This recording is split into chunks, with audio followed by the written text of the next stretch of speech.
Senador, muchas gracias por su tiempo y por platicar Un con placer. nosotros. ¿Cómo está? ¿Cómo se siente hoy? Es un día emocionante. Sí, sí, empezar de un nuevo año, un nuevo Congreso, nuevas oportunidades. Obviamente, cuando empezamos el año es esperanzado, ¿no? Este es un día optimista, pero en realidad viene un Congreso dividido, un gobierno dividido. ¿Cómo cree que serán los próximos meses, años con este escenario? Ujú.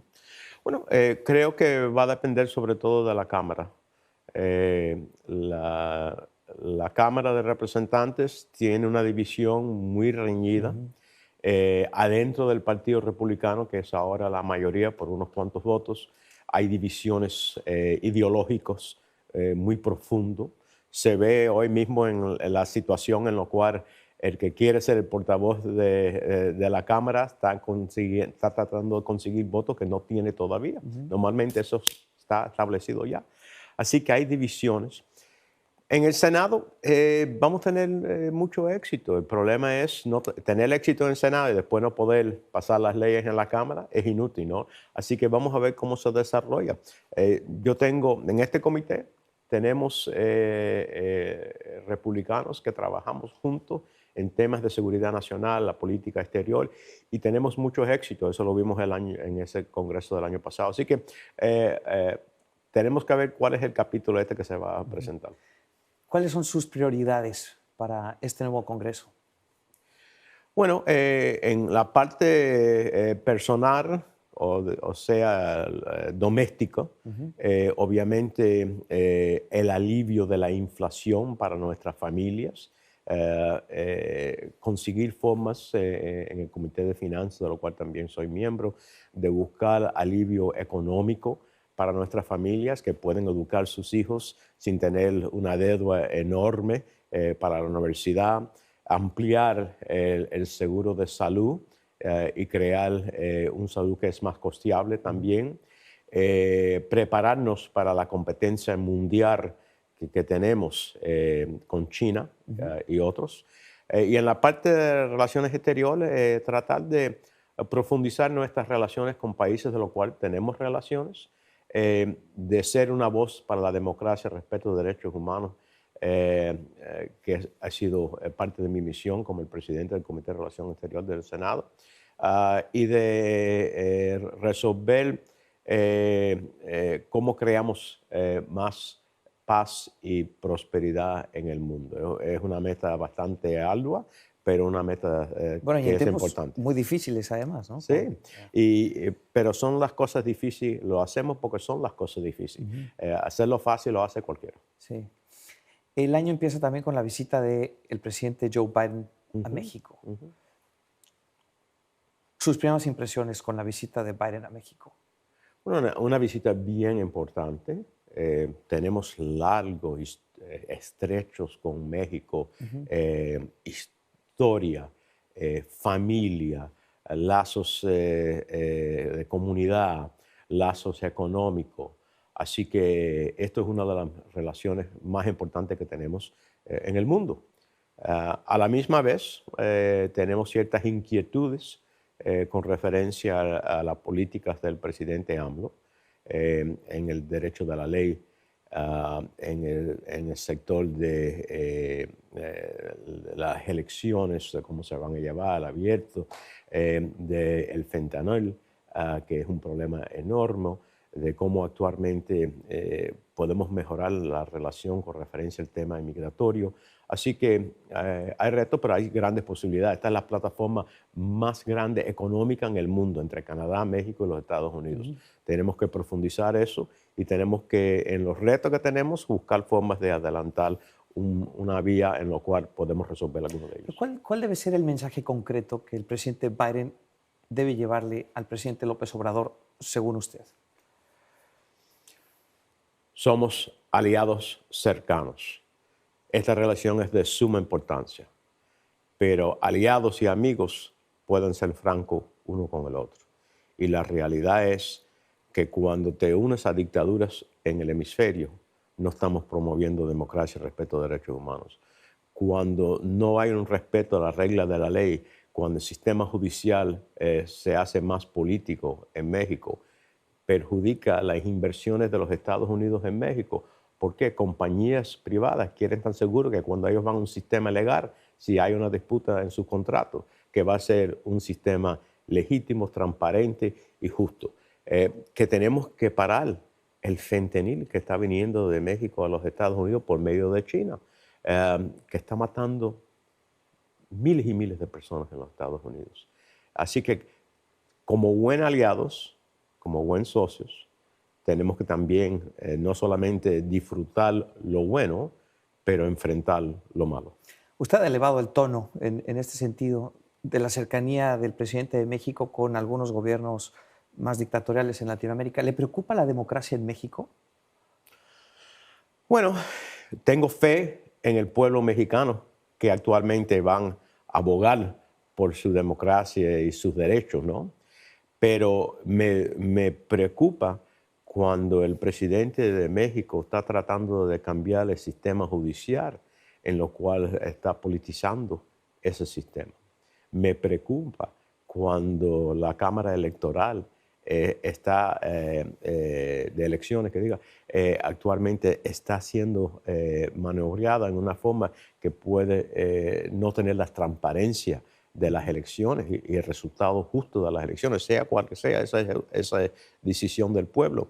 Me preocupa de que actualmente, si uno se une con las dictaduras del hemisferio, ¿qué mensaje está mandando de la democracia y el respeto de derechos humanos en casa? Entonces, todas esas cosas me preocupan y por eso he hablado claramente de esos temas. No lo digo con gusto, ¿no? Me duele tener que llevar a tema estos temas, pero son temas reales, ¿no? Y yo lo haría en cualquier parte del mundo. Así que porque es vecino cercano, no quiere decir que me voy a quedar callado cuando lo diría en Asia o en Europa o cualquier otra parte. ¿Y por qué cree que usted eleva el tono, pero la Casa Blanca no se refiere a esto? ¿Debería referirse a esto? Yo creo que, espero que en las conversaciones privadas que van a llevar con el presidente López Obrador, que van a llevar estos temas a cabo, ¿no? Algunas veces la administración piensa de que no alzar estas inquietudes públicamente es más beneficioso hacerlo privadamente.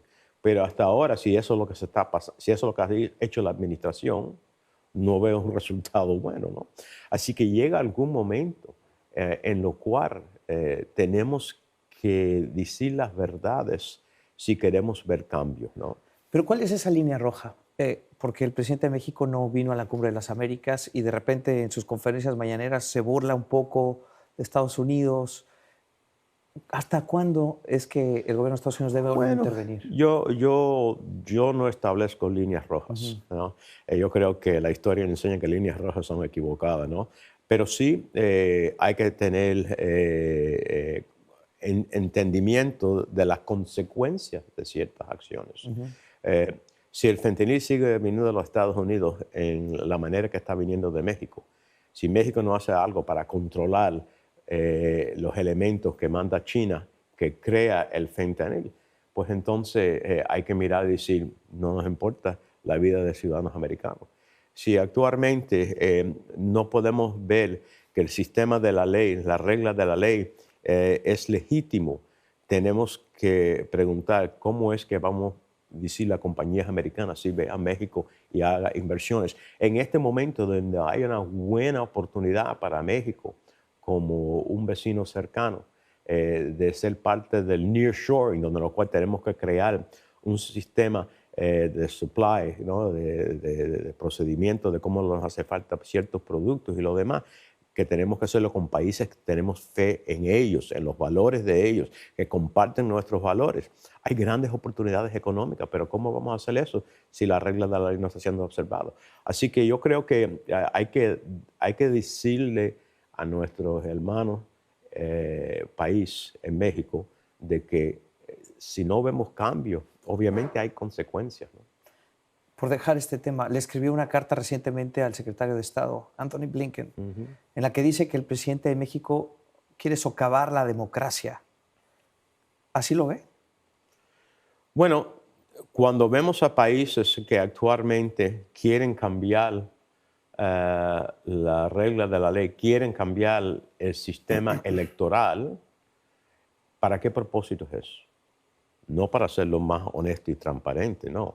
Para hacerlo a la conveniencia al quien está en poder.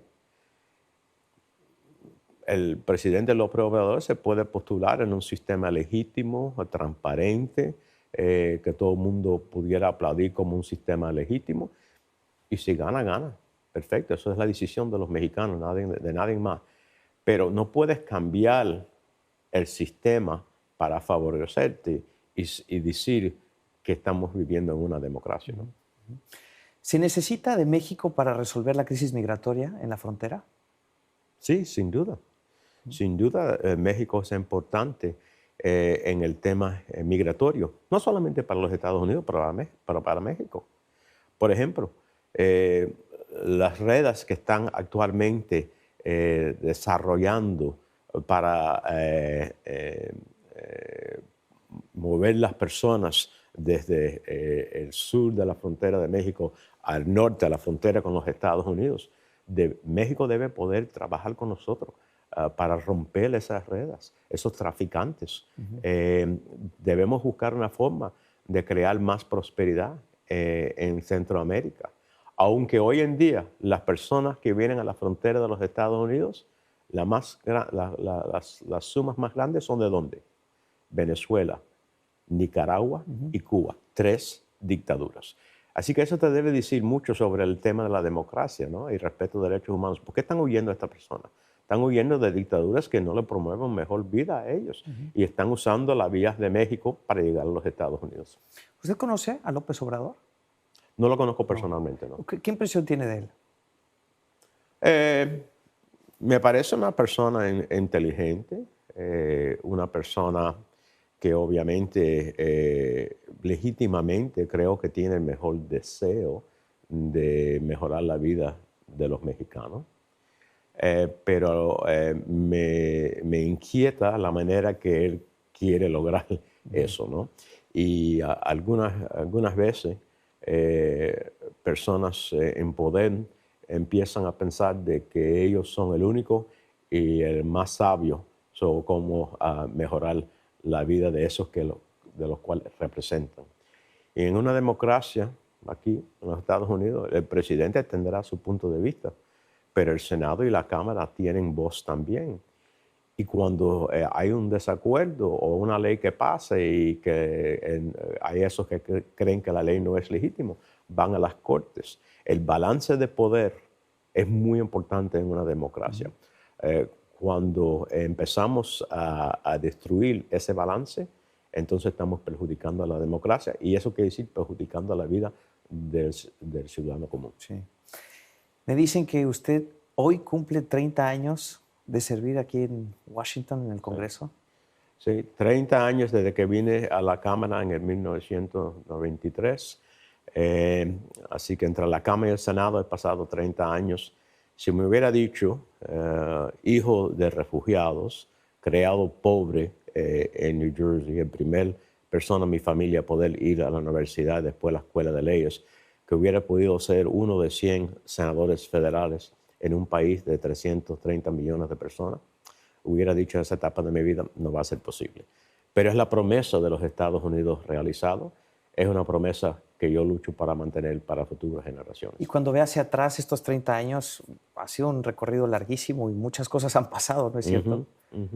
Bueno, he sido testigo de la historia y en algunas veces el que participó en crear esas historias, ¿no?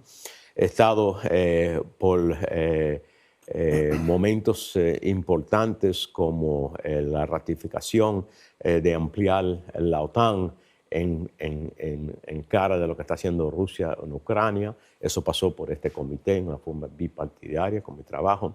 He estado en momentos cuando pasamos el sistema universal de salud, que le amplió a millones de personas en el país que no tenían un seguro de salud.